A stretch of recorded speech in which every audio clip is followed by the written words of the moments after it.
작은 기침에서 시작되다. 처음엔 정말 별일 아니라고 여겼다. 환절기마다 목이 까슬거리곤 했고 젊을 때부터 나는 이런저런 기침과 함께 살았다. 봄바람에 꽃가루가 흩어지는 날이면 목이 먼저 계절을 알아챘고 가을비가 길게 내려 천장이 눅눅해지는 주간엔 늘 목소리가 쉬곤 했다. 약국에서 흔한 감기약 한 봉지, 도라지 배즙 하나쯤이면 대개 이틀 안에 괜찮아졌다. 그래서 이번에도 그럴 거라고 아무렇지 않은 표정으로 집 앞 약국 문을 밀고 들어갔던 것이다. 또 오셨어요, 어머니? 약사가 안경 너머로 나를 보며 친근하게 웃었다. 날이 오락가락하니 목이 약해져서 늘 그 약으로 주세요. 나는 웃으며 대답했지만 웃음 끝이 조금 떨리는 걸 스스로도 느꼈다. 기침이 길게 이어지는 게 마음 한구석에 걸렸지만 그때까진 스스로를 다독이는 기술에 익숙했다. 나 때는 말이야, 이 정도는 다들 참고 지났다고 그렇게 말하듯 습관처럼 스스로를 설득했다. 기침은 낮보다 밤에 더 심했다. 베개를 하나 더 겹쳐 눕히고 창문 틈으로 스며드는 찬 공기를 막으려고 담요를 문틈까지 끌어당겼다. 숨을 들이쉬면 가슴 어딘가가 얇은 유리 조각에 긁히는 것처럼 아릿해졌다. 기침이 한번 터지면 몸 전체가 흔들리고 그 흔들림이 멎을 때쯤에는 입안에 금속 맛이 어른거렸다. 나는 베개 모서리를 꾹 움켜쥐고 억지로 숨을 고르며 스스로에게 말하곤 했다. 조금만 지나면 괜찮아질 거야. 잠깐일 뿐이야. 아침이면 집은 언제나처럼 시작되었다. 물 끓는 주전자 소리, 싱크대에 닿는 그릇의 얇은 울림, 소파 등받이에 걸어둔 담요에서 나는 햇볕 냄새. 나는 밥솥 뚜껑을 열어 김이 오르는 모습을 바라보다가 무심코 손바닥을 그 위에 얹어 온기를 확인했다. 밥은 늘 같은 온도로 익어 있었다. 밥이 잘 되면 마음도 반은 익은 셈이었다.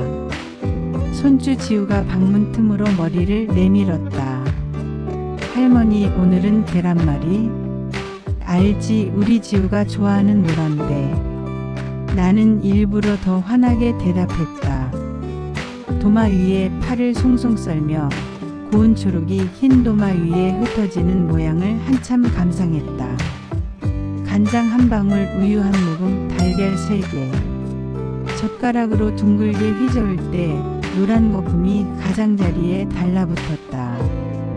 프라이팬에 기름을 둘러 키친타월로 한번 닦아내고 얇은 계란물을 부어 말아 올렸다. 손목이 자연스레 기억하는 동작들. 익숙한 소리와 냄새, 부엌의 리듬 속에서 나는 잠시 내 기침을 잊곤 했다. 딸 서연은 내 말투에 괜찮다 속에서 미세한 균열을 찾아내려는 눈으로 나를 살폈다. 엄마, 깔깔 기침 계속하잖아요. 병원 가요.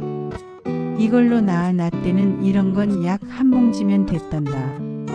내 입에서 나오던 그 말은 어쩌면 아이들에게 나는 아직 너희에게 의지하지 않아도 되는 사람이라고 스스로를 증명하려는 고집이었는지도 모른다. 그럼에도 불구하고 기침은 내 몸의 가장 깊은 곳에서 꾸준히 소리를 냈다. 날이 맑은 날에도 바람이 잦아든 오후에도 불쑥불쑥 찾아왔다. 어느 날 장바구니를 들고 시장에서 돌아오는 길, 신호등 앞에 서 있는 동안에도 갑자기 숨이 가빠졌다. 서 있는 몸이 가벼운 배처럼 흔들리는 기분. 나는 길모퉁이에 기대어 한참을 서 있었다. 어깨 너머로 비둘기 2마리가 느릿하게 걸어갔다. 느릿한 그 발소리조차 내 기운을 따라오는 듯 했다.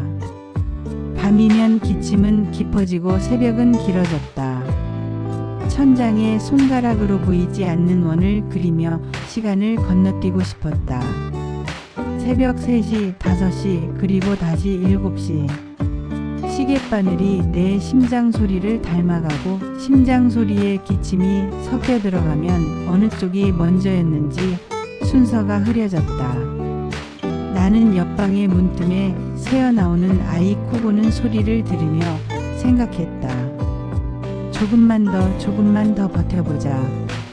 아침이면 또 괜찮아질 거야. 그러다 그날 저녁 밥상에서 일이 벌어졌다. 된장국은 적당히 뽀얗게 우러났고 두부는 모서리가 부서지지 않게 잘려 있었다. 시금치 나물은 참기름 한 줄에 조심스레 묻혔다. 식탁위 모서리에 김이 모락모락. 지우가 숟가락으로 두부를 떠내 내 그릇에 올려주며 말했다. 할머니 먼저. 나는 웃으며 한 숟가락 뜨려 했다. 바로 그때였다. 목구멍 어딘가에서 사포 같은 마찰이 일더니 깊은 곳을 긁어 올리는 기침이 터졌다. 조절할 수 없는 온몸을 흔들어대는 기침. 나는 급히 손수건을 입에 대었다. 기침이 잦아든 뒤 손수건을 떼어보니 하얀 면에 붉은 점이 번지듯 커지고 있었다. 빨강이 면 사이를 타고 번지는 모습이 마치 누군가 잉크를 떨어뜨린 것처럼 선명했다. 여보. 남편 태호의 목소리가 날카롭게 갈라졌다. 그의 얼굴이 눈앞에서 빠르게 색을 잃었다. 서연은 자리에서 벌떡 일어서며 내 어깨를 잡았다. 엄마, 지금 당장 병원 가요. 나는 본능적으로 손수건을 접어쥐었다. 이건 뭘까? 단지 모세혈관이 터진 것뿐일까? 그럴 수도 있지. 그럴 수 있겠지. 머릿속이 순식간에 빠르게 부정과 인정 사이를 왕복했다. 그러나 아이의 눈이, 그 작은 둥근 눈이 나를 보며 움츠러드는 것을 보자 입술이 굳었다. 그 눈 속에 비친 건 할머니가 멀어져 가는 그림자였다. 아들 우연히 말없이 차 키를 들었다. 그가 급하게 신발을 꿰어 신고 현관문을 열 때 찬 공기가 한꺼번에 집 안으로 쓸려 들어왔다. 나는 허겁지겁 카디건을 집어들고 어깨에 걸쳤다. 카디건의 단추구멍을 찾는 손끝이 자꾸 헛돌았다.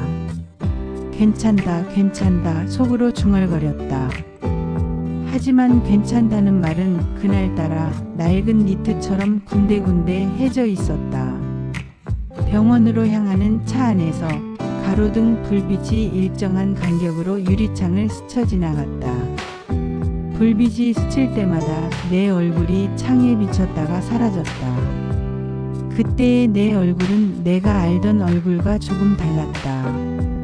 담담함과 두려움이 동시에 겹쳐진 낯선 표정. 차가 고속화도로로 접어들자 타이어가 노면을 잡아끄는 낮은 울림이 내 심장 박동과 묘하게 겹쳤다. 만약 정말 큰일이라면 생각이 거기까지 가자. 가슴속에서 작은 문 하나가 탁 하고 닫혔다. 그 너머로 들려오는 소리를 당장은 듣고 싶지 않았다.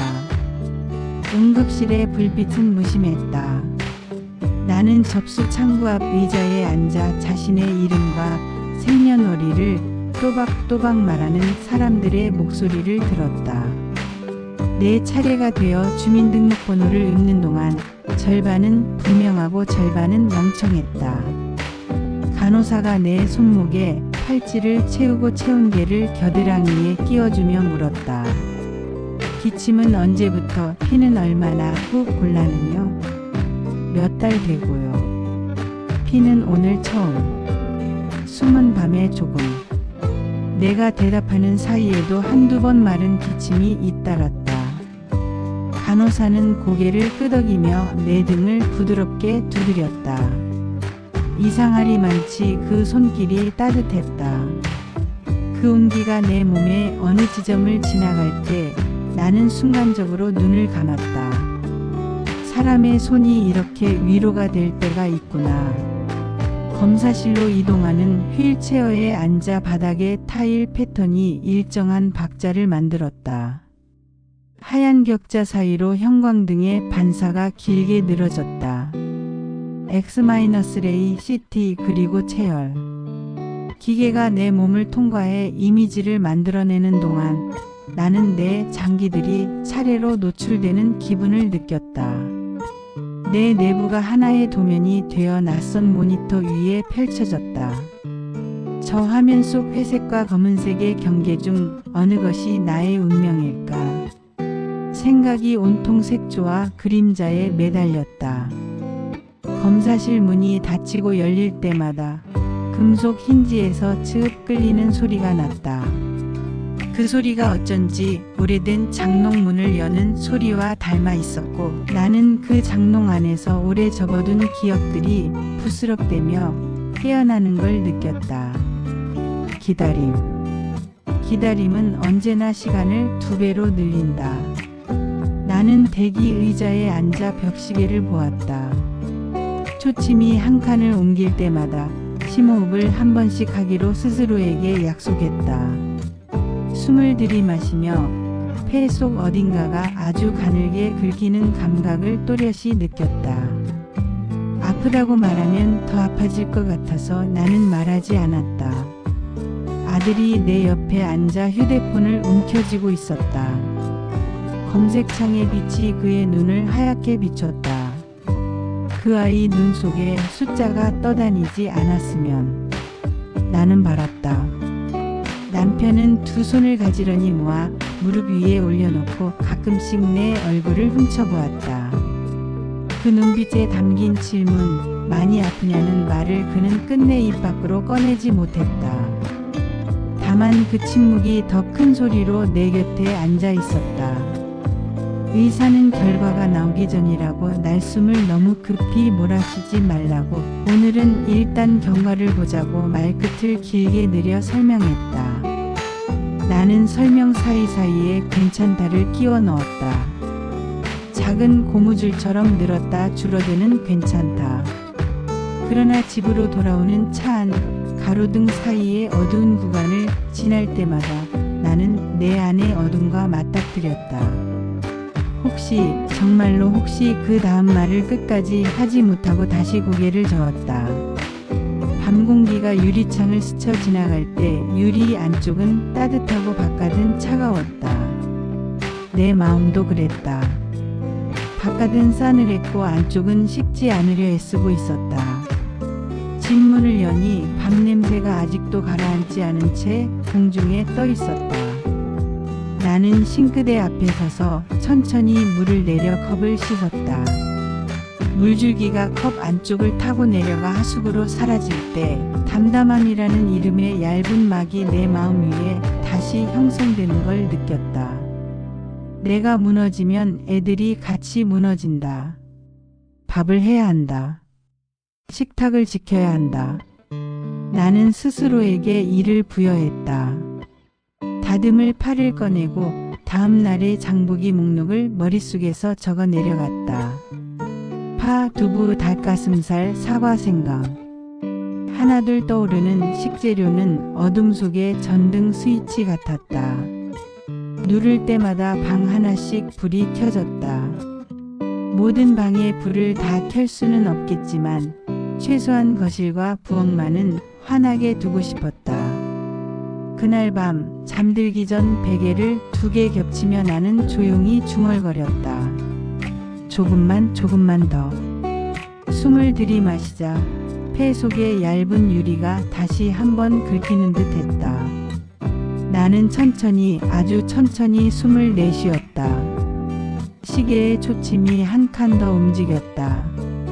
문밖 복도에서 누군가의 발자국 소리가 지나가고 집안은 다시 고요해졌다. 어둠은 여전히 어둠이었지만 그 어둠 속에서 나는 내 손을 찾았다. 내 손이 내 손을 잡았다. 그리고 아주 작게, 들리지 않을 만큼 작게 속상했다. 내일 아침에도 밥을 하자. 그게 내가 할 수 있는 일이다. 작은 기침이 아무리 길어도 밤 냄새가 먼저 집을 채우게 하자. 그리고 나는 모른 척 눈을 감았다. 아직 오지 않은 말들을 잠시 문 밖에 세워두고 내일의 부엌을 떠올렸다. 기모르는 냄비, 식탁 위에 반찬 접시, 손주가 숟가락을 들고 기다리는 모습. 그 이미지를 품에 안은 채 나는 한 박자 늦은 잠으로 천천히 내려갔다. 진단 죽음의 그림자. 며칠 동안 이어진 검사는 내 몸을 하나씩 벗겨내는 과정 같았다. X-레이 앞에 서 있을 때 차가운 판의 등이 닫자 척추 마디마디가 얼어붙는 느낌이 들었다. CT 기계는 원을 그리며 돌아가며 내 몸을 투과했고 그 빛이 폐 깊숙이까지 파고드는 듯 했다. 그 속에 무언가 숨어 있다는 것을 나조차 이미 어렴풋이 알고 있었다. 그러나 동시에 설마 아닐 거야 하는 바람이 얇은 막처럼 마음을 덮고 있었다. 검사실 밖 의자에 앉아 순서를 기다리는 동안 흰 벽시계의 초침은 잔인할 만큼 또렷했다. 초침이 한 칸 움직일 때마다 나는 숨을 고르며 내 폐를 느꼈다. 들이쉴 때마다 바늘 같은 감각이 폐 속을 긁었고 내쉴 때마다 돌덩이가 가슴을 눌렀다. 그러나 간호사에게 묻는 말은 늘 같았다. 괜찮으세요? 네, 괜찮아요. 괜찮다는 말은 입술에서 자연스럽게 흘러나왔지만 속에서는 그 말이 벽처럼 내 고통을 가리고 있었다. 며칠 뒤 결과를 듣는 날, 가족과 함께 의사 앞에 앉았다. 좁은 진료실 안, 서류 뭉치와 컴퓨터 화면 위에 펼쳐진 도표와 그래프들이 현실보다 더 차갑게 보였다. 의사는 잠시 눈을 감았다가 조심스럽지만 단호한 목소리로 말했다. 폐암 사기입니다. 순간 방 안의 공기가 사라진 듯했다. 귀가 멀어버리고 의자의 감촉조차 낯설게 느껴졌다. 나는 고개를 들었지만 의사의 얼굴은 뿌옇게 흔들렸다. 가족들의 기척만이 느껴졌다. 누군가 숨을 급히 들이켰고 누군가는 억눌린 신음을 흘렸다. 폐암 사기. 마지막이라는 말인가? 이제 남은 시간이 많지 않다는 건가? 나는 이제 죽음을 준비해야 하는 사람인가? 머릿속이 아득해졌다. 그러나 눈물을 보이고 싶지 않았다. 남편은 주름진 손을 무릎 위에서 떨며 모으고 있었고 아들은 얼굴이 굳어 돌처럼 앉아 있었으며 딸은 두 손으로 얼굴을 감싼 채 어깨를 떨고 있었다. 내가 무너지면 이 사람들이 더 무너질 것 같았다. 그래서 나는 억지로 입꼬리를 올리고 말했다. 예, 알겠습니다. 내 목소리는 평온했지만 속에서는 울부짖고 있었다. 나는 무섭다. 너무나 무섭다. 나는 아직 죽고 싶지 않다. 진료실 문을 나서자 복도의 공기는 묘하게 더 무거워 보였다. 병원 바닥 타일의 반짝임조차 차갑게 느껴졌다. 엘리베이터를 기다리는 동안 누구도 말을 하지 않았다. 신발 밑창이 바닥을 스치는 소리만 공기를 채웠다. 나는 그 침묵 속에서 더욱 크게 내 심장 소리를 들었다.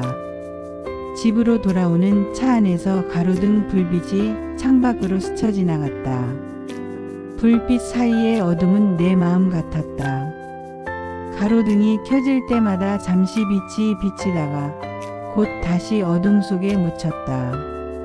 나는 창문에 비친 내 얼굴을 보았다. 낯설고 흐리고 두려움으로 젖어 있었다. 그날 밤 모두가 방으로 흩어진 뒤 나는 부엌 의자에 앉아 있었다. 불을 켜지 않은 채 냉장고에서 흘러나오는 낮은 웅웅거림을 들었다. 손바닥에 닿는 식탁 표면이 차갑게 느껴졌다. 눈을 감자 의사의 목소리가 다시 귀 안에서 울렸다. 폐암 사기입니다. 나는 손으로 가슴을 움켜쥐었다. 뜨겁게 뛰는 심장이 손끝에 잡혔다. 나는 아직 살아있다. 하지만 얼마나 더일까? 내일일까 내년일까? 죽음은 나에게 이미 그림자처럼 드리워져 있었다. 무너진 집, 무너지는 마음. 집으로 돌아온 날 현관문을 닫는 순간 공기가 달라졌다. 병원 복도의 냄새와는 또 다른 익숙하지만 더 이상 따뜻하지 않은 공기였다. 나는 마치 집이 아닌 낯선 곳에 들어온 것처럼 발걸음이 무거웠다. 신발을 벗고 거실로 들어섰지만 누구도 말하지 않았다.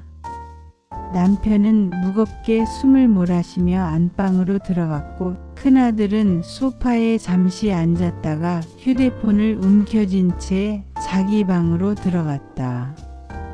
딸 서연은 부엌으로 향했지만 수돗물을 틀었다가 끄기를 반복할 뿐 그 자리에서 한참을 움직이지 않았다. 거실에 남은 건 나뿐이었다. 텔레비전은 꺼져 있었고 커튼 사이로 들어오는 가로등 불빛이 희미하게 바닥을 물들였다. 나는 소파에 앉아 잠시 두 손을 무릎 위에 올려놓았다. 손가락 끝이 떨렸고 그 떨림을 잡으려다 손을 꽉 쥐었다. 하지만 잡히지 않았다. 조용한 집 안에서 나는 아이들의 기척을 들었다. 아들 방에서는 휴대폰을 두드리는 소리가 간헐적으로 들렸고 부엌에서는 서연이 무언가를 떨어뜨리는 소리가 났다. 땅에 굴러가는 작은 그릇의 소리가 부엌 타일 위를 튀어다니는 동안 내 심장은 함께 덜컥거렸다. 나는 눈을 감았다. 내가 아픈 게 아니라 내가 이 집을 아프게 하고 있다. 내 병이 아니라 이 집 전체가 병들어가고 있다.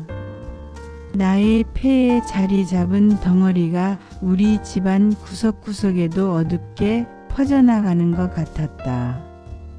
아이들의 목소리는 낮아졌고 남편의 걸음은 무거워졌다. 나는 숨을 들이쉬며 애써 마음을 다잡았다. 내가 버티면 이 집도 버틸 수 있다. 하지만 내가 흔들리면 모두가 무너진다. 저녁이 되자 우리는 마지못해 식탁에 둘러앉았다.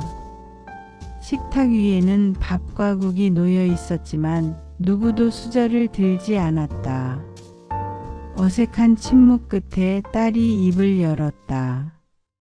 오빠, 엄마 검진 좀 더 일찍 했으면 좋았잖아. 나는 고개를 숙였다. 그 말이 나를 겨냥한 게 아니었음에도 가슴 한구석이 찔렸다. 큰아들이 얼굴을 굳히며 말했다. 내가 같이 살면서 뭐 했는데? 엄마 곁에 있으면서도 제대로 못 챙긴 건 너잖아.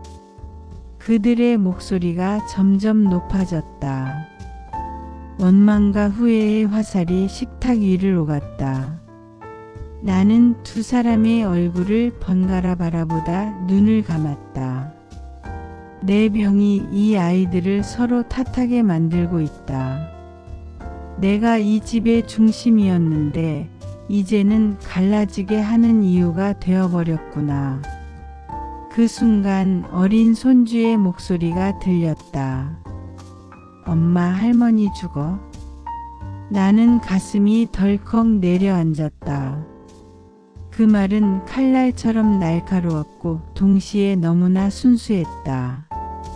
서연은 당황해 아이를 끌어안았다. 아이의 눈은 동그랗게 나를 바라보고 있었다. 그 안에 두려움이 가득 담겨 있었다. 나는 억지로 웃음을 지으며 손주를 안았다.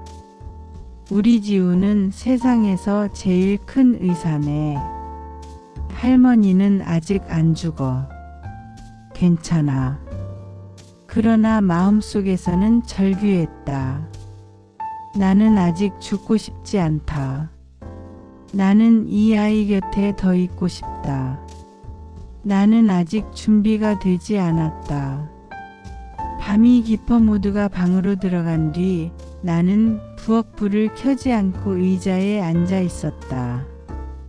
냉장고의 웅웅거림이 집 안을 채웠고 시계 초침 소리가 이상하게 크게 들렸다. 테이블 위에 올려둔 손수건에는 희미한 붉은 자국이 남아 있었다. 그 자국을 바라보며 나는 생각했다. 내 병은 결국 집안에 남는 얼룩 같은 것이구나. 아무리 지우려 해도 사라지지 않을지 모른다. 그러나 그 얼룩 위에라도 나는 내 손으로 밥그릇을 올려두고 싶었다. 밥이 있어야 집이 산다. 식탁이 비어 있으면 우리도 무너진다. 나는 내일 아침에도 다시 밥을 해야겠다고 다짐했다. 그것만이 내가 이 집을 지킬 수 있는 방법 같았다. 항암의 길, 얼음과 불. 항암 첫날 아침 병원 복도는 이상할 만큼 밝았다. 형광등 불빛이 하얗게 바닥을 닦아내는 동안 내 마음 한쪽은 어둠을 어쩌지 못한 채 그대로 놓여 있었다. 간호사는 내 이름을 부르며 부드러운 손짓으로 치료실 안쪽 의자로 안내했다. 의자는 등과 다리를 받쳐주는 구조였고 양팔을 올릴 수 있게 팔걸이가 넓었다. 마치 편안함을 흉내내어 만든 장치 같았다. 나는 조심스레 몸을 기댔다. 배 위에 놓인 얇은 담요를 끌어당기며 숨을 골랐다. 먼저 들어오는 것은 작은 알약들이었다. 메스꺼움을 막아주는 약, 머리를 맑게 해준다는 약, 위장을 편하게 해준다는 약. 의사는 각각의 이름을 말해주었고 간호사는 물컵과 함께 하나씩 내 손바닥에 올려두었다. 약들이 혀 위에서 미끄러질 때 나는 그 미끄러짐이 내일의 하루를 조금 덜 거칠게 만들어주기를 빌었다. 알약들은 모두 괜찮을 거예요 라는 어른거리는 목소리를 달고 있었지만 내 안에는 그럼에도 불구하고가 자리 잡고 있었다. 간호사가 작은 종이컵에 얼음을 담아왔다. 항암제 들어가는 동안 입에 머금고 계세요. 구내염을 좀 덜어줘요. 얼음은 투명했고 각진 모서리가 빛을 받아 파랗게 보였다. 나는 한 조각을 입안에 넣고요 아래로 굴렸다. 차가운 감각이 혀끝에서부터 목 뒤까지 천천히 퍼졌다. 얼음이 스르르 작아지며 물로 변할 때마다 내 점막 어딘가가 잠깐씩 굳어지는 느낌이 들었다. 그것은 이상하게도 안정감을 주는 차가움이었다. 얼음은 약이 되었다. 게다가 얼음은 눈에 보이는 약이었다. 드림 라인에 달린 작은 주황색 방울이 일정한 속도로 떨어졌다. 시간도 그 리듬을 따라 움직이는 것 같았다. 나는 깊게 숨을 들이쉬었다가 내쉬었다. 때로는 그저 숨 쉬는 것만으로도 몸이 조금 무거워졌다. 주사를 놓은 팔의 피부가 살짝 뜨거워지는 순간이 있었고 가슴 깊은 데서부터 미세한 열이 올라오는 듯한 순간도 있었다. 어느 쪽이든 나는 바닥에 작은 먼지를 바라보며 버티었다. 먼지가 천천히 공중으로 떠올랐다가 다시 떨어지는 그 움직임이 내 안의 파도를 조금씩 낮춰주었다. 1시간쯤 지났을까? 간호사가 반쯤 왔어요. 잘하고 계세요 라고 말했고 나는 고개를 끄덕였다. 잘하고 있다는 말에 갑자기 눈물이 고였다.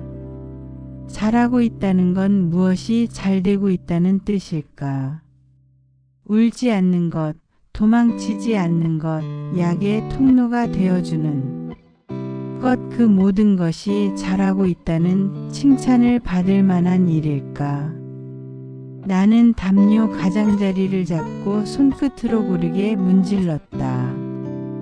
규칙적인 촉감이 마음의 모서리를 정리해 주었다.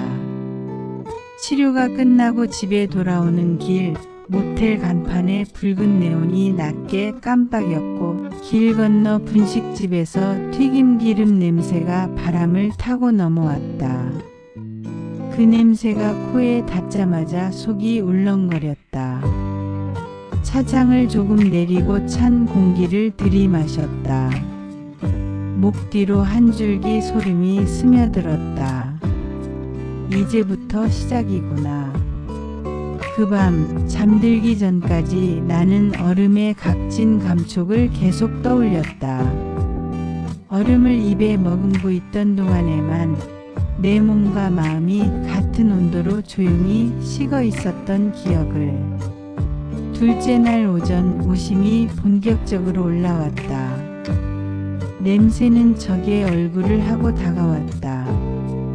마늘을 볶는 향, 끓는 국의 증기, 심지어가 씻은 빨래에서 나는 미세한 비눗내까지 어떤 냄새든 갑자기 반대편에서 달려드는 파도처럼 나를 덮었다.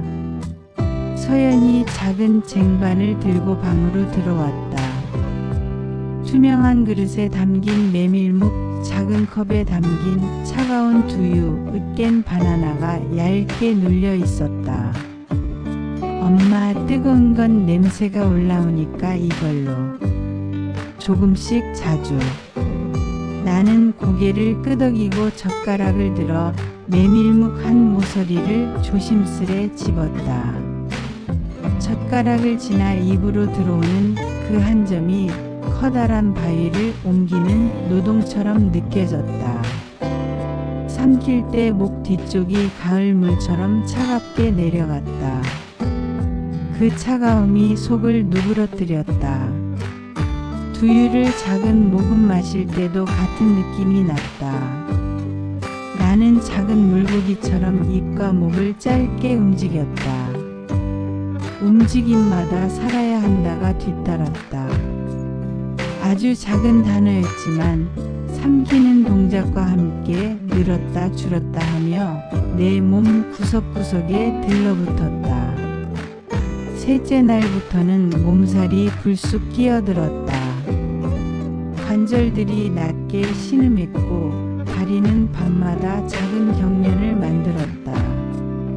새벽 2시 다리 종아리에서 시작된 미세한 떨림이 무릎과 허벅지로 올라왔고 나는 이불 끝을 잡고 천천히 호흡을 맞추었다. 숨을 길게 들이마시면 가슴 중앙에 잔잔한 고통이 동그랗게 몰려들었다가 내쉴 때 마치 검은 구슬이 굴러나가듯 흩어졌다. 그 흩어짐을 붙잡으려다 놓쳐도 다시 한 번 호흡을 맞추면 또 하나의 구슬이 굴러나갔다. 고통은 내 몸 안에서 작은 구슬들이 오가는 일처럼 보였다. 다만 나는 그 구슬들의 길을 바꿀 수 없을 뿐이었다. 일주일째 되는 날 베개 위에 머리카락이 눈에 띄게 늘어났다. 모서리를 쓸어내리자 까만 실들이 손가락에 가볍게 달라붙었다. 한 줌 또 한 줌. 거울 앞에 서서 머리를 빗을 때 빗살 사이에 엉킨 머리카락을 떼어내며 나는 잠시 눈을 감았다. 나는 누구인가? 머리카락은 내 얼굴의 액자였는데 액자가 사라지자 그림도 흔들리는 것 같았다.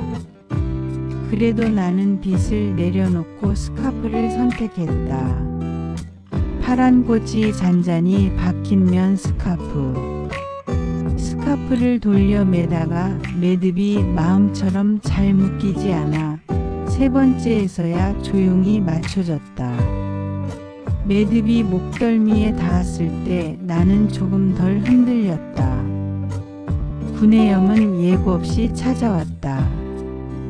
옆면이 먼저 민감해지더니 이틀 뒤에는 잇몸과 목 뒤가 고르게 헐었다. 뜨거운 것은 금지, 자극적인 것도 금지. 서연은 미음을 아주 곱게 갈아왔다. 그릇에 닿는 숟가락이 벽돌처럼 무겁게 느껴지는 날이었다. 한 숟갈을 겨우 삼키고 나면 입속 어딘가가 뜨겁게 쑤셨다. 엄마, 오늘은 여기까지만 해요.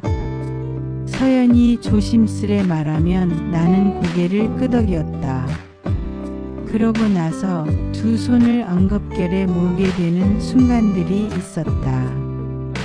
기도라 부르기에는 너무 짧고 한숨이라 부르기에는 너무 고요한 그 사이의 자세였다. 혈액 검사 결과 후중구 수치가 떨어졌다는 의사의 말을 들은 날, 집 안의 공기는 한 겹 더 투명해졌다.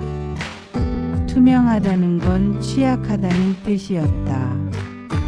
날 것 그 두 글자가 집안에서 사라졌다. 채소는 흐르는 물로 오래 씻어야 했고 칼과 도마는 익힘용과 생건용을 분리했다. 남편 태호는 카운터에 디지털 온도계를 올려두고 숫자를 외웠다. 밝은 74, 다진 고기는 70, 생선은 63. 숫자들이 새 표처럼 부엌에 붙었다. 닭죽을 끓이는 냄비에 온도계를 찔렀을 때 삑 하는 소리가 나면 모두의 어깨가 아주 조금 내려갔다. 그날의 안도는 언제나 그 삑 소리와 함께 찾아왔다. 맛은 어느 날 금속이 되었다. 스테인리스 숟가락이 혀끝에 닿으면 작은 철 부스러기가 입안으로 들어오는 것 같았다.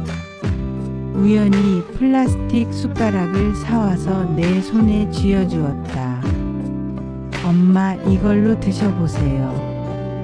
레몬즙을 살짝 뿌린 흰살 생선을 그 숟가락으로 떠먹으니 맛의 표면이 조금 부드러워졌다.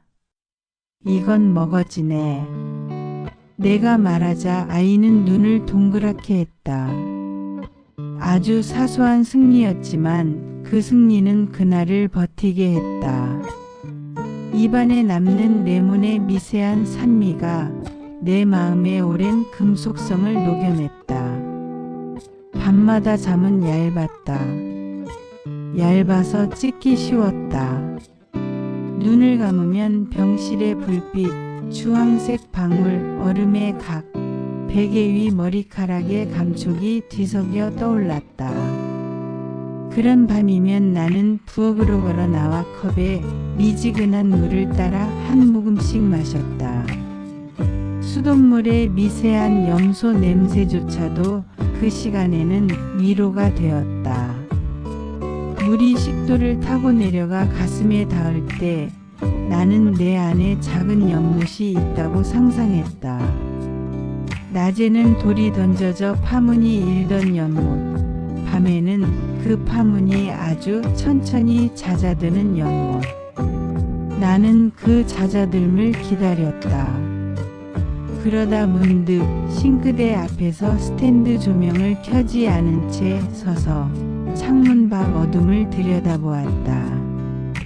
어둠은 여전히 어둠이었지만 그 안에서 조금씩 윤곽이 생겼다. 옥상 난간, 가로수 그림자, 대각선으로 엇갈리는 전선의 선. 어둠도 자세히 보면 모양이 있었다. 몸이 가장 낮아지던 주간 나는 스스로에게 몇 가지 문장을 주었다. 지금은 몸이 약해지고 있는 것이 아니라 치료가 일을 하고 있는 중이다. 먹는 것은 작은 전투다. 한 숟갈이면 충분하다. 한 숟갈이 한 걸음이다. 숫자에 지배받지 말자. 숫자는 지표이지 심장이 아니다. 그 문장들을 하루에 여러 번 쑥으로 읽었다. 기도처럼, 주문처럼, 숨과 함께 들고 나는 부표처럼 아이들은 각자의 방식으로 나를 지탱했다. 우연은 식단표를 만들었고 서연은 조리법을 수정했다. 태호는 닭죽과 미역국 사이에서 길을 찾았다. 세 사람이 부엌에서 부딪히는 소리는 처음엔 혼잡해 보였지만 곧 음악처럼 들리기 시작했다. 카리도마를 두드리는 리듬, 물이 끓는 소리, 냄비 뚜껑이 미세하게 달그락거리는 소리. 나는 방문을 반쯤 열고 그 소리를 들었다. 살아있는 집의 소리구나. 그 소리는 항암의 부작용과는 다른 종류의 열을 내게 주었다. 미열 같은 생의 열기. 한 번은 손주 지우가 작은 종이 비행기를 접어 내 무릎 위에 올려놓았다. 비행기의 양날개에는 삐뚤빼뚤한 글씨로 할머니 나아요가 적혀 있었다. 나는 웃으며 그 종이 비행기를 손가락으로 튕겨 올렸다. 비행기는 낮게 한 바퀴 돌고 바닥에 내려앉았다. 날아갔다가 돌아왔네. 내가 말하자 지우가 답했다. 할머니도 병원 갔다가 집에 돌아왔잖아. 아이의 문장이 내 가슴 어딘가를 정확히 건드렸다. 그래, 나는 돌아오고 있는 중이다. 그날 밤 나는 오랜만에 꽤 길게 잠들었다. 두 번째 주기, 세 번째 주기 날짜가 달력의 칸을 건너뛰듯 지나갔다. 몸은 더 쉽게 지쳤고 마음은 더 빨리 울컥했다. 그럼에도 불구하고 나는 얼음을 또 물었고 작은 그릇을 또 비웠고 온도계의 삑 소리를 또 기다렸다. 병원 복도 끝 창으로 들어오던 햇빛의 각도가 조금씩 달라지는 것을 나는 놀랍도록 세세하게 기억했다. 그 각도는 내 회복의 속도와는 상관이 없었지만 매주 같은 시간에 같은 자리로 움직이는 빛을 보면서 나는 믿음 비슷한 것을 배웠다. 바뀌지 않는 것이 하나라도 있으면 바뀌는 것과도 잘 살 수 있다. 그 무렵 머릿속에 자주 떠오르던 문장이 있었다. 나는 아직 죽고 싶지 않다. 처음엔 절규처럼, 그 다음엔 다짐처럼, 나중에는 거의 선언처럼. 문장은 모양을 바꾸며 나를 지탱했다. 때로는 자그마한 깃발처럼, 때로는 손바닥만 한 방패처럼. 손의 쥔 무게는 가벼웠지만 그 가벼움이야말로 오래 들고 다닐 수 있는 무게였다. 어느 저녁 모두가 식탁에 앉았다. 나는 플라스틱 숟가락을 들고 닭죽을 한 숟갈 떠 입에 넣었다. 소금은 지나치지 않았고 닭살은 결대로 부드럽게 찢어져 있었다. 숟가락이 그릇 벽을 스칠 때 나는 천천히 고개를 들었다. 맛있다. 내가 말하자 눈앞에서 세 사람이 거의 동시에 숨을 내쉬었다.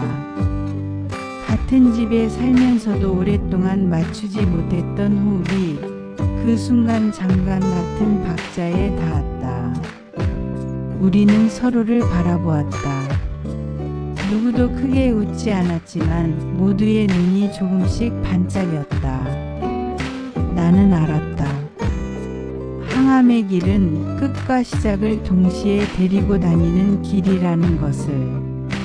끝이 가까워지는 두려움과 시작이 가능하다는 희망이 같은 손을 잡고 걸어가는 길. 얼음의 차가움과 몸의 열기, 금속의 맛과 레몬의 산미, 삑 소리의 안도와 새벽의 얇음. 참 그 모순들이 하루 안에서 서로 부딪히고 화해하는 것을 보면서 나는 조금씩 걸음을 배웠다. 그리고 그날 밤 나는 잠들기 전 천천히 중얼거렸다. 나는 오늘도 버텼다. 내일도 한 숟갈이면 충분하다. 입술에서 나온 말이 이불에 스며들어 따뜻해지는 느낌이 들었다. 창밖에선 늦어른 바람이 아주 약하게 나뭇잎을 뒤집고 있었다. 그 뒤집히는 잎의 은빛을 상상하며 나는 조용히 눈을 감았다. 얼음의 각은 사라졌지만 그 차가움이 내 안에서 작은 평온으로 바뀌어 남아 있었다. 절망과 다짐. 밤은 점점 더 길어졌다. 항암 주기를 거듭할수록 내 몸은 더 쉽게 무너졌고 마음은 더 빨리 무거워졌다. 낮에는 겨우겨우 얼음과 미음을 삼키며 버티었지만 밤이 되면 방 안 공기조차 내게는 적이 되었다. 불을 끄고 눈을 감으면 고요 속에서 심장이 큰 북처럼 울렸다. 그 울림은 내 몸이 아직 살아있음을 알려주는 증거이자 동시에 고통이 끝나지 않았다는 사실을 되새기는 신호였다. 어느 날 밤 나는 침대에 누운 채 숨을 크게 들이쉬었다. 폐 안쪽 깊은 곳에서 칼날 같은 통증이 일었다. 마치 얇은 쇠 조각이 숨결마다 내 폐벽을 긁어내는 듯 했다. 기침이 터져 나오면 가슴이 쪼개지는 듯 했고 피맛이 혀끝에 스며들었다. 나는 베개 가장자리를 움켜쥐며 이를 악물었다. 그러나 고통은 이빨 사이를 비집고 들어와 눈으로 손끝으로 온몸으로 번졌다. 이 고통이 매일 계속된다면 차라리 빨리 끝나는 게 낫지 않을까. 그 순간 내 안에서 조용히 그러나 날카롭게 속삭이는 목소리가 있었다. 처음엔 너무 작아 스스로도 놀랐다. 하지만 그 목소리는 점점 또렷해졌다.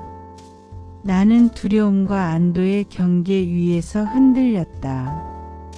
끝내고 싶다는 생각이 찾아왔을 때 잠시나마 그 끝이 고통의 해방처럼 보였다. 나는 숨을 몰아쉬며 이불 속에서 손을 움켜쥐었다. 그러나 바로 그때 문틈 너머로 들려오는 손주의 낮은 숨소리가 내 귀에 닿았다. 아이가 잠든 코 고는 소리는 규칙적이고 순진무구했다. 그 소리가 내 흔들리는 마음에 작은 닷을 내려주었다. 안 돼. 나는 아직 죽을 수 없다. 지우는 아직 나를 필요로 한다. 아이의 기억 속에서 나는 사라져서는 안 된다. 다음 날 아침 거울 앞에 선 내 얼굴은 더욱 창백했다. 눈 밑에는 깊은 그림자가 드리워져 있었고 머리카락은 어제보다 더 많이 빠져 있었다. 나는 스카프를 매면서 내 목소리를 스스로에게 들려주었다. 영자야, 아직 버텨야 해. 아직 끝나지 않았어. 남편 태호가 부엌에서 어설프게 달걀을 깨는 소리가 들려왔다.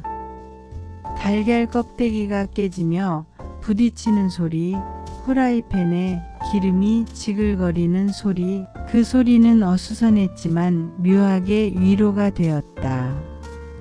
저 사람도 내 곁에서 버티고 있구나. 혼자가 아니구나. 아이들이 차려준 밥상 앞에서 숟가락을 들었을 때 손끝은 여전히 떨렸지만 마음은 조금 가라앉았다. 나는 작은 한 숟갈을 삼키며 다짐했다. 나는 살아야 한다. 고통이 아무리 깊어도 나는 버텨야 한다. 아직은 떠날 수 없다. 절망은 여전히 매일 밤 찾아왔지만 나는 그 절망 속에서 다짐을 만들어냈다. 마치 깊은 바닷속에서 조개가 흙과 모래를 삼켜 진주를 만들어내듯 내 고통 속에서도 작은 의지가 생겨났다. 그 의지는 아직 흐릿했지만 분명 내 안에서 반짝이고 있었다. 밥상은 약이다. 나는 오래전부터 믿어온 진리가 있었다. 집은 밥상 위에서 살아난다. 결혼 후 남편과 살림을 시작했을 때도 아이들을 키우던 젊은 시절에도 힘든 날과 기쁜 날을 가리지 않고 우리는 밥상 앞에 모였다. 밥상 위에는 늘 무언가가 놓여 있었고 그것이 국이든 김치든 때로는 소박한 된장찌개 한 그릇이든 상관없었다. 중요한 건 음식이 아니라 그 앞에 모인 사람들이었다. 그러나 내가 병에 걸리고 나서 밥상은 더 이상 당연한 풍경이 아니었다. 항암 치료를 시작한 뒤 나는 밥을 제대로 삼킬 수 없었다. 뜨거운 김이 오르는 국물은 입안이 헐어 마치 불을 들이마신 것처럼 쓰라렸다. 고깃국은 냄새만 맡아도 위가 뒤집혔고 생선은 입속에서 금속 맛으로 바뀌었다. 숟가락을 들면 손끝이 떨렸고 음식은 내 입안에서 흩어졌다. 그럴 때마다 서연은 나를 위해 새로운 조리법을 찾아냈다. 엄마, 오늘은 닭죽이에요. 아주 잘게 으깨서 끓였어요. 온도계로 확인했으니 안전해요. 딸의 손에는 디지털 온도계가 들려 있었다. 그녀는 닭죽에 그것을 찔러 넣고 숫자를 확인하곤 삑 소리가 들리면 안도하듯 고개를 끄덕였다. 나는 그 모습을 보며 생각했다. 이제 이 집 부엌의 주인은 딸이구나. 나는 앉아 먹는 사람으로 바뀌었구나. 하지만 숟가락 끝에 닭죽이 다 입속으로 들어가는 순간 놀라운 일이 일어났다. 따뜻하고 부드러운 맛이 가슴까지 흘러내리자 내 안에 있던 작은 절망이 잠시 잠잠해졌다. 맛있다. 그 말을 하는 순간 아이들의 얼굴에 미소가 번졌다. 남편은 묵묵히 국자를 내려놓았고 큰아들은 잠시 눈을 감았다. 내가 밥을 먹는다는 사실 하나만으로 이 집은 다시 숨을 쉬었다. 나는 깨달았다. 밥상이 약이다. 밥 한 숟갈은 단순히 몸을 채우는 행위가 아니었다. 그것은 살아있다는 증거였다. 숟가락이 그릇에 닿는 소리, 수저가 부딪히는 소리, 누군가가 더 먹을래? 라고 묻는 목소리, 그 모든 것이 내 몸을 치료하는 약이자 내 마음을 붙잡는 힘이었다. 어느 날 손주 지우가 작은 그릇을 내 앞에 밀어주며 말했다. 할머니, 이거 내가 퍼왔어요. 그 그릇에는 미역국이 담겨 있었다. 나는 그 한 숟갈을 받아 삼켰다. 국물이 목을 타고 내려가면서 나는 아직 할머니구나라는 생각이 들었다. 지우의 눈 속에 비친 내 모습은 병든 여자가 아니라 여전히 할머니였다. 그날 밤 나는 혼잣말처럼 속삭였다. 밥이 있는 한 우리는 산다. 밥상이 무너지면 집도 무너진다. 나는 밥상 위에서 다시 살아난다. 기적의 소식. 여름의 끝자락 병원 복도에는 햇빛이 길게 누워 있었다. 창밖에 플라타너스 나무가 잎사귀를 흔들 때마다 햇빛은 바닥 위에서 반짝이며 흘러내렸다. 나는 진료실 앞 의자에 앉아 그 빛을 바라보고 있었다. 차례를 기다리는 시간이 이렇게 길었던 적은 없었다. 가슴속은 알 수 없는 파도로 흔들렸고 손끝은 무릎 위에서 계속 떨리고 있었다. 어머니, 들어오세요. 간호사의 부드러운 목소리가 들렸을 때 나는 숨을 크게 들이켰다. 의사의 방 안은 늘 그랬듯 차가운 공기로 가득했다. 컴퓨터 화면 위에는 나의 폐 사진이 떠 있었고 의사의 눈빛은 진지했다. 나는 혹시라도 나쁜 소리를 들을까 두려워 의사의 입술만 바라보았다. 암세포가 보이지 않습니다. 완전관의 상태입니다. 순간 내 귀에 물이 들어온 듯 소리가 멀어졌다. 방 안의 시계 초침 소리조차 들리지 않았다. 나는 의사의 말을 되새기며 마음속으로 반복했다. 암세포가 보이지 않는다. 완전관에. 눈물이 눈가에 차올랐다. 그러나 나는 가족 앞에서 울고 싶지 않았다. 남편의 어깨가 크게 들썩였고 딸은 두 손으로 얼굴을 감쌌다. 아들은 고개를 떨군 채 주먹을 움켜쥐었다.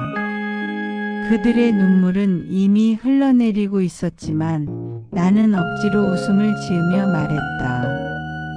나는 혼자 산 게 아니야. 너희 덕에 산 거지. 그러나 내 속마음은 눈물로 가득 차 있었다. 죽음 앞에서 나는 너무나 두려웠다.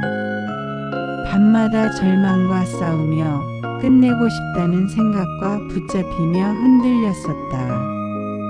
하지만 이 가족이 나를 붙잡아 주었다. 밥상이 나를 살렸고 작은 숟가락 하나가 나를 버티게 했다. 이제 나는 다시 살았다. 진료실을 나서 복도에 섰을 때 창밖의 햇빛은 전보다 더 눈부셨다. 나는 잠시 눈을 감았다가 뜨며 속삭였다. 살아있는 게 기적이다. 다시 살아난 식탁. 집으로 돌아온 날 부엌에는 오랜만에 분주한 소리가 가득했다. 칼이 도마를 두드리는 소리, 냄비에서 김이 피어오르는 소리, 프라이팬에 기름이 지글거리는 소리. 그 모든 소리가 합쳐져 음악처럼 울려 퍼졌다. 나는 의자에 앉아 그 소리를 들으며 오래전 내가 매일같이 지휘하던 오케스트라가 다시 시작된 듯한 기분을 느꼈다. 식탁 위에는 된장국, 장조림, 오이지, 계란말이, 닭볶음이 차려졌다. 눈으로 보기만 해도 마음이 배부른 풍경이었다. 나는 숟가락을 들어 된장국을 한 모금 삼켰다. 된장의 구수한 향과 따뜻한 국물이 목을 타고 내려갈 때 가슴속 어딘가에서 그동안 굳어있던 돌덩이가 천천히 풀어지는 듯 했다. 손주 지우가 두 손을 모아 눈을 감았다. 하나님, 할머니 낳아주셔서 고마워요. 우리 오래 같이 살게 해주세요. 순수한 기도가 식탁 위를 맑게 채웠다. 나는 눈물이 고였지만 꾹 참았다. 대신 손을 뻗어 아이의 머리를 쓰다듬었다. 우리 지우 덕분에 할머니가 더 힘냈어. 남편은 조용히 밥을 떠서 내 그릇에 올려주었다. 그의 손은 예전보다 더 거칠고 주름졌지만 그 손길에는 오랜 시간의 무게와 새로운 다짐이 함께 담겨 있었다. 아들은 젓가락으로 반찬을 집어 내 앞에 놓았고 딸은 내 그릇 옆을 정리하며 눈가를 훔쳤다. 식탁 위의 모든 움직임이 나를 향하고 있었다. 나는 그 순간 깨달았다. 이제 이 식탁은 단순히 밥을 먹는 자리가 아니다. 우리가 함께 살아있음을 확인하는 자리다. 밥상은 우리의 약이고 우리의 기적이다. 창밖에는 가을 바람이 불고 있었다. 바람에 흔들린 벚나무 잎이 흩날리며 창문 너머로 은빛 물결을 만들었다. 나는 창문을 열어 바람을 맞았다. 차갑지도 뜨겁지도 않은 그 바람이 내 뺨을 스치며 지나갔다. 그 순간 나는 다시금 속삭였다. 살아있는 게 참 기적이다. 식탁 위에서 마주 잡은 가족의 손은 따뜻했다. 그 온기는 병보다 강했고 기적보다 깊었다. 나는 눈을 감으며 마음속으로 다짐했다. 병은 우리를 시험했지만 사랑은 우리를 완성했다.